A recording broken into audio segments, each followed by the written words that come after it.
नमस्कार साथियों, स्वागत है आपका आपके अपने YouTube channel Sarika history point पर।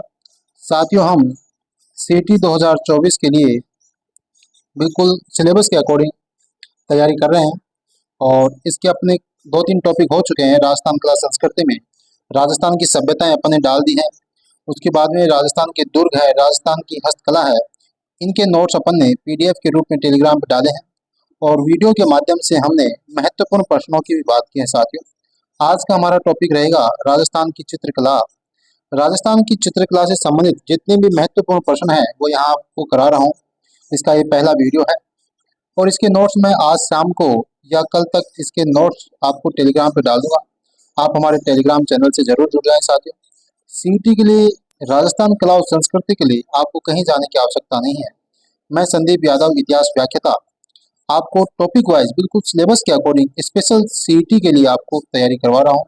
आप निःशुल्क, बिना किसी संदेह के, बिल्कुल धैर्य से मेरे साथ जुड़ सकते हैं और बिल्कुल आंखें बंद करके विश्वास कर सकते हैं। साथियों, चलिए, पहला प्रश्न है, राजस्थानी चित्रकला में कौन सी विशेषता नहीं है? आपसे प्रश्न ये पूछा है कि राजस्थान चित्रकला की कौन सी विशेषताएं नहीं है। देखिए, मैं आपको थोड़ा सा बता देता हूँ राजस्थान चित्रकला के इतिहास के बारे में। देखिए, सबसे पहले राजस्थान चित्रकला का जो वैज्ञानिक विभाजन है, राजस्थानी चित्रकला का जो वैज्ञानिक विभाजन है वो आपके आनंद कुमार स्वामी ने किया था। किसने किया था? आनंद कुमार। किसने किया था? आनंद कुमार स्वामी ने। ठीक है साथियों, इसके आनंद कुमार स्वामी ने सबसे पहले राजस्थानी चित्रकला का वैज्ञानिक विभाजन किया। उसकी पुस्तक का नाम था राजपूत पेंटिंग्स। क्या नाम था? राजपूत पेंटिंग्स। उसमें राजस्थानी चित्रकला का सबसे पहले वैज्ञानिक विभाजन किया। किसने? अपने आनंद कुमार स्वामी ने। ठीक है साथियों, राजस्थान चित्रकला की क्या क्या विशेषताएं? देखिए, इससे संबंधित प्रश्न है। पहला, स्त्री सुंदरता, बिल्कुल सही है, ये भी है, इसकी विशेषताओं में से आती है। अगला है विषय वस्तु की विविधता, बिल्कुल अलग अलग विषय वस्तु की विविधता है। चित्र पर चित्रकार का नाम अंकित होना, ये नहीं है साथियों। राजस्थान की चित्रकला में चित्रों पर आपको चित्रकार के नाम नहीं मिलेंगे। आदर्श हिंदू जीवन परंपरा वीरता का समावेश, बिल्कुल सही है। आपको देखें, पिछवाइयाँ जो अपने चित्रकला नाथद्वारा शैली है, वहाँ पिछवाइयाँ भगवान श्री कृष्ण की जीवन लीला से संबंधित वहाँ चित्र बनाए गए हैं। तो हिंदू जीवन परंपरा ये होगी। और बाकी मेवाड़ में चित्र शैली है, बाकी अपनी जोधपुर की चित्र शैली है, आमेर और जयपुर की चित्र शैली है। इन पर भी आपको विषय वस्तु की विविधता मिलती है। तो ठीक है साथियों, ये अपनी जो स्त्री सुंदरता, विषय वस्तु की विविधता, आदर्श हिंदू जीवन परंपरा, वीरता का समावेश, इसकी विशेषताएं हैं। तो इसका आंसर हो जाएगा अपना ऑप्शन सी। क्या हो जाएगा? Option C. चलिए, अगला प्रश्न है आपका, रामनाथ तुलसीदास, रामनाथ तुलसीदास, स्वाईराम, लाडली दास किस चित्रकला शैली से संबंधित हैं? ये सभी प्रश्न किसी न किसी एग्जाम में आए हैं साथियों। आपसे प्रश्न पूछा है मैंने, रामनाथ तुलसीदास, स्वाईराम, लाडली दास।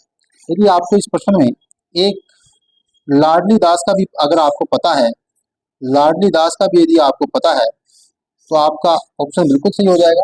और ये अपने कौन सी शैली से थे साथियों? किशनगढ़ शैली से। कौन सी से? किशनगढ़ शैली से। आप कमेंट करके बता सकते हैं अपने कंटेंट के बारे में, जो आपको टेलीग्राम चैनल पर मिल रहा है उसके बारे में।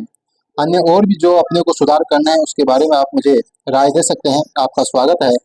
और देखिए, अपना छोटा सा चैनल है, हमने शुरू किया है अभी, और आप ज़्यादा से ज़्यादा लोगों तक शेयर कीजिए।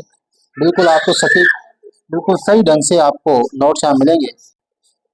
आपको एकदम सही, एकदम बढ़िया कंटेंट यहाँ से मिलेगा। चलिए, अब हम बात कर लेते हैं एक बार किशनगढ़ शैली की। किसकी? किशनगढ़ शैली की साथियों। किशनगढ़ शैली के लिए आपको बता दूं, किशनगढ़ शैली के लिए आपको साथियों बता दूं,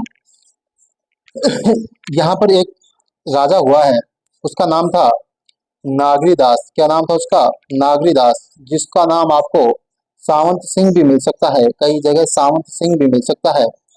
इस नागरीदास इस नागरीदास के समय एक व्यक्ति हुए हैं निहाल चंद। क्या हुए हैं?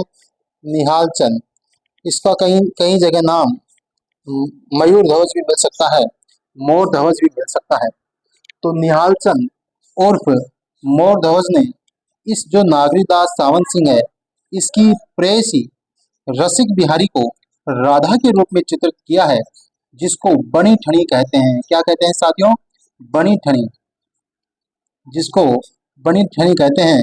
और इसके बारे में एक महत्वपूर्ण तथ्य ये है कि एरिक डिक्सन ने, क्या नाम है?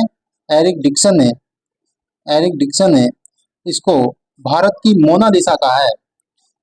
मैं फिर बता रहा हूँ, किशनगढ़ चित्र शैली का स्वर्ण काल नागरी दास या सावंत सिंह का काल था। इसके समय निहाल चंद उर्फ मोरध्वज ने सावंत सिंह की जो प्रेमिका थी रसिक बिहारी, उसको राधा के रूप में चित्रित किया था, जिसको बनी ठनी कहा जाता है। क्या कहा जाता है? बनी ठनी। एरिक डिक्सन महोदय ने इसको भारत की मोनालिसा कहा था। तो किशनगढ़ चित्र शैली, ये सभी चित्रकार इस शैली से संबंधित हैं। तो ये आपका प्रश्न नंबर 2, जिसके सभी महत्वपूर्ण कुछ जानकारी मैं आपको एक्स्ट्रा बता रहा हूँ, इसे आप नोट कर लें, अन्यथा आप हमारे टेलीग्राम चैनल से जुड़कर नोट्स प्राप्त कर लें। चलिए साथियों, अगला प्रश्न है, किस शासक के काल में किशनगढ़ चित्रकला शैली अपनी चरम सीमा पर थी? पिछले ही प्रश्न में मैंने विश्लेषण करके उसका बताया था और उसमें आपको जिक्र किया था कि किशनगढ़ चित्रकला शैली का चरम काल, स्वर्ण काल किस शासक के काल को कहा जाता है? और मैंने आपको उसमें बताया था, क्या नाम बताया? बताइए साथियों। राजा नागरीदास। क्या नाम था? राजा नागरीदास, जिसको सावंत सिंह भी कहते हैं। इसके समय अपने निहाल चंद जी हैं मोरध्वज, उन्होंने राधा के रूप में उनकी प्रेमिका की चित्र बनाया, जिसको बनी ठनी कहते हैं। इस बनी ठनी पर 1973 ईस्वी में 20 पैसे का डाक टिकट भारत सरकार ने जारी किया था साथियों। भारत सरकार ने 20 पैसे का डाक टिकट जारी किया था 1973 में। चलिए, अगला प्रश्न है, सभी प्रश्न किसी न किसी एग्जाम में आए हैं साथियों। अगला प्रश्न है अपना,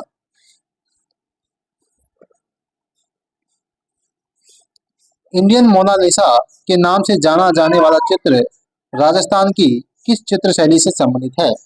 मैंने अभी पिछले प्रश्न में जिक्र किया था कि भारत की मोनालिसा एरिक डिक्सन ने किसको? बनी ठनी को भारत की मोनालिसा कहा है। और इसका संबंध कौन सी चित्रकला से था साथियों?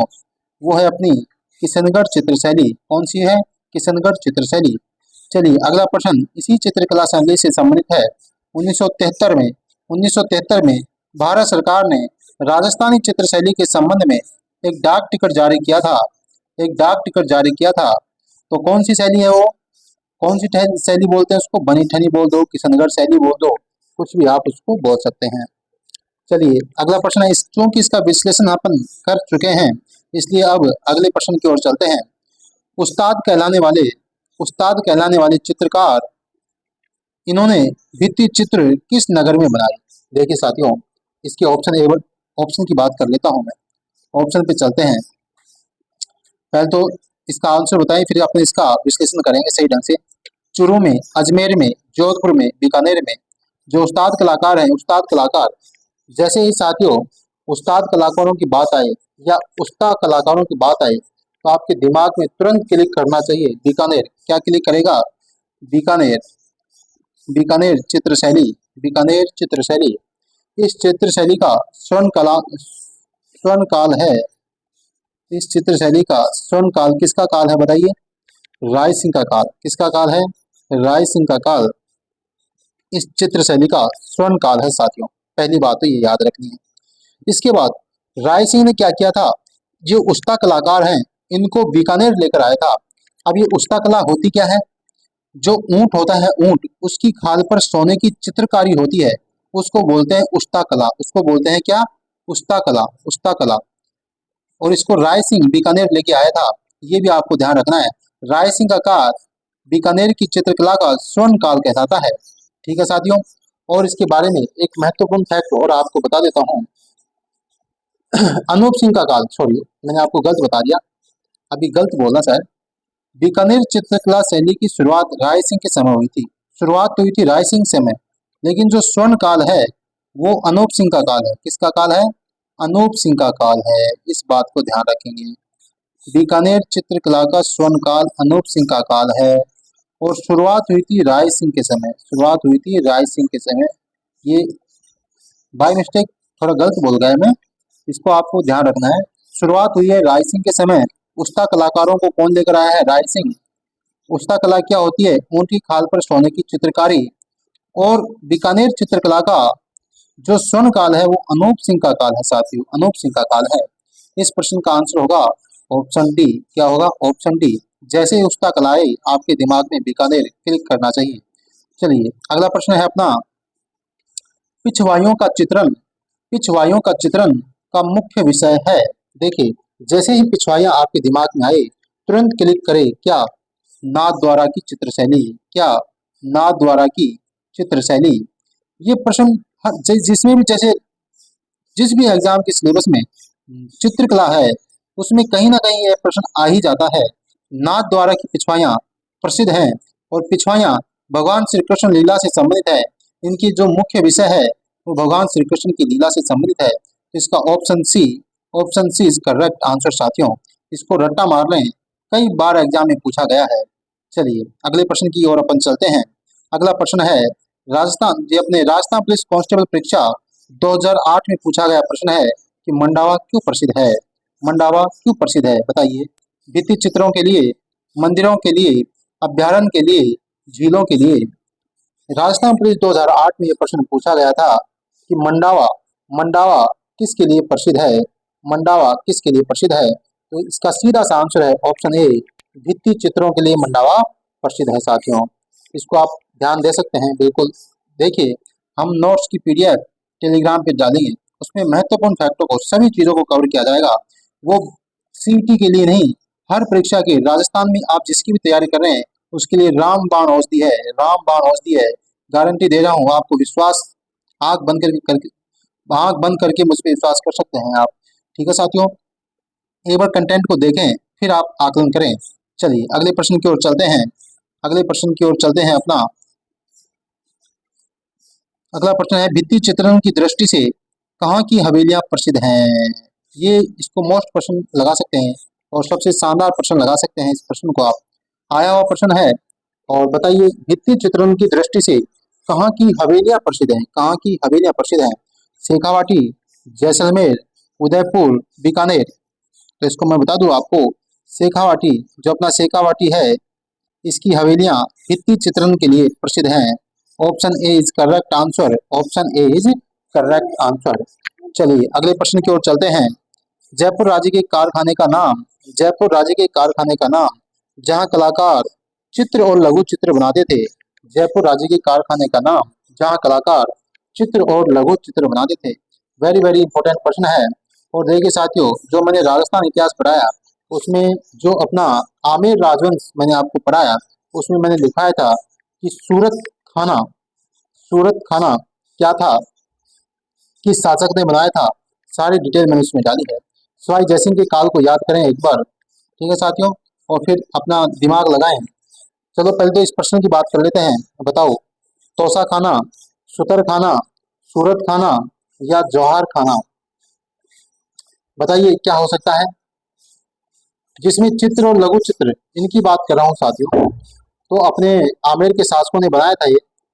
तो आप बताइए क्या हो सकता है इसका आंसर? तो इसको सबको पता है मेरे हिसाब से, सब कर देंगे। ऑप्शन सी सूरत खाना, ऑप्शन सी सूरत खाना। इसमें चित्र और लघु चित्र आपके बनाए गए हैं। चलिए इसके बाद अपना अगला प्रश्न है। एक मिनट मैं आपको बता देता हूँ, एक मिनट साथियों। अभी सूरत खाना है, जो सूरत खाना है इसके बारे में आपको बता दूं साथियों। सवाई जो सवाई जयसिंह थे अपने, सवाई जयसिंह थे, सवाई जयसिंह ने इस सूरत खाने की स्थापना की थी। आपको याद हो तो एक बार दोबारा नोट्स को देखना और याद करना। सूरत खाने की स्थापना सवाई जयसिंह ने की थी। आमेर या जयपुर चित्रकला के बारे में मैं आपको बता देता हूँ साथियों। यहाँ जो सवाई प्रताप सिंह का काल है, किसका काल है? आमेर के शासकों में सवाई प्रताप सिंह का काल है। सवाई प्रताप सिंह का जो काल है वो आमेर या जयपुर चित्रशैली का स्वर्ण काल है। आमेर या जयपुर चित्रशैली का स्वर्ण काल है। इस बात को आप याद रखना साथियों। चलिए अगले प्रश्न की ओर चलते हैं। गोपाल, उदय, हुक्मा, गोपाल, उदय, हुक्मा चित्रकला की किस शैली से संबंधित हैं? ये आपको बताना है। दोबारा देख लो प्रश्न को। गोपाल है, उदय है, हुक्मा है, ये चित्रकला की किस शैली से संबंधित हैं? चलिए, तीन ऑप्शन हो गए। एक तो मेवाड़ शैली, जोधपुर शैली, बीकानेर शैली। अगला ऑप्शन है आपका अगला ऑप्शन है आपका, एक मिनट चाहती हूँ, अगला प्रश्न है आपका आमेर जयपुर शैली। अब इनमें से आपको बताना है किस शैली से संबंधित है। तो आपको मैं बता दूं साथियों, जो अपना ऑप्शन डी है, ये जो अपना ऑप्शन डी है, ये इसका करेक्ट आंसर है। आमेर या जयपुर चित्र शैली जो ढूंढाड़ स्कूल से संबंधित है, यहीं पर ये चित्रकार हुए हैं। अपना जो साहिब राम है, इनमें एक ऐड और कर लीजिए, साहिब राम, ठीक है, हुक्मा, चिमना, शालिग्राम, लक्ष्मण, ठीक है, इन सब का संबंध किससे है? आमेर जयपुर शैली से है। आमेर जयपुर शैली से है। चलिए, अगला प्रश्न है अपना, पशु पक्षियों को महत्व देने वाले स्कूल ऑफ पेंटिंग का नाम है। वेरी वेरी इंपॉर्टेंट प्रश्न है और कई बार पूछा जाता है कि ऐसी स्कूल ऑफ पेंटिंग, चित्रकला की ऐसी स्कूल कौन सी है जिसमें पशु पक्षियों को महत्व दिया जाता है? पशु पक्षियों को महत्व दिया जाता है। चलिए बताइए, बूंदी शैली है, किशनगढ़ शैली है, नाथद्वारा शैली है, या अलवर शैली है? इसका बताइए आंसर क्या हो सकता है साथियों। इसका आंसर क्या हो सकता है? देखिए, option A is correct answer, Bundi शैली। अब बूंदी चित्र शैली की जब अपनी बात आती है तो थोड़ी सी डिटेल देख लीजिए आप। बूंदी चित्र शैली की शुरुआत सुरजनहाड़ा, बूंदी चित्र शैली की शुरुआत सुरजनहाड़ा, ये लीजिए सुरजनहाड़ा। एक तो ये नाम आपको याद रखना है, ठीक है साथियों। अगली बात विशेष रूप से अभी इसकी शुरुआत तो सुरजनहाड़ा के समय होगी, लेकिन इस चित्र शैली का जो विकास है वो छत्रसाल, क्या नाम है, छत्रसाल के समय शुरू हुआ था। छत्रसाल के समय विकास शुरू हुआ था। कौन सी का? बूंदी चित्र शैली का। छत्रसाल के समय ही जो रंगमहल भित्ति चित्रों का निर्माण हुआ था। एक ये बात हो गई। और दूसरी बात, बूंदी चित्र शैली का स्वर्ण काल, बूंदी चित्र शैली का स्वर्ण काल किस शासक के काल को कहा जाता है? किस शासक के स्वर्ण काल को कहा जाता है? इसका आंसर होगा अपने उम्मेद सिंह। बूंदी के शासक उम्मेद सिंह का काल बूंदी चित्र शैली का स्वर्ण काल कहलाता है। स्वर्ण काल कहलाता है। अब आपके लिए एक प्रश्न है साथियों, मुझे आप ये बताइए कि बूंदी में बूंदी चित्र शैली से संबंधित एक प्रश्न है, रंगीन। प्रश्न ये है, कमेंट करके आप बताना। इस प्रश्न का आंसर मैं नहीं बताऊंगा, आप कमेंट करके बताना। रंगीन रंगीन चित्रशाला रंगीन चित्रशाला रंगीन चित्रशाला का निर्माण बूंदी के किस शासक ने करवाया? फिर बोल रहा हूँ, रंगीन चित्रशाला का निर्माण रंगीन चित्रशाला का निर्माण बूंदी के किस शासक ने करवाया? कमेंट करके आपको इसका आंसर बताना है। देखते हैं कितने साथी इसका आंसर सही बताते हैं।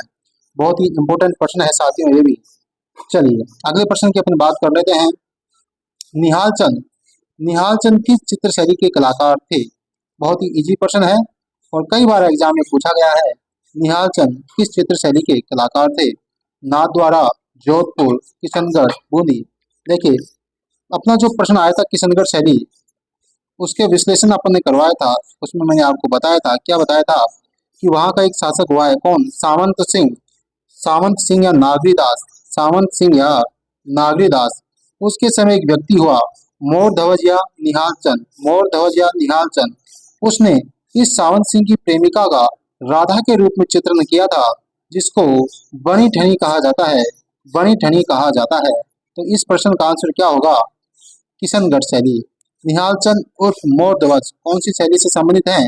किशनगढ़ शैली। तो ये थे साथियों राजस्थान की चित्रकला से संबंधित महत्वपूर्ण प्रश्न, और ये किसी न किसी एग्जाम में आए हैं। तुरंत ही एक वीडियो और लाएंगे अपन, उसमें सारे प्रश्नों को कवर कर लेंगे और चित्रकला से संबंधित सारे इंपॉर्टेंट प्रश्न, सारी महत्वपूर्ण बातें मैंने नोट्स में ऐड की है।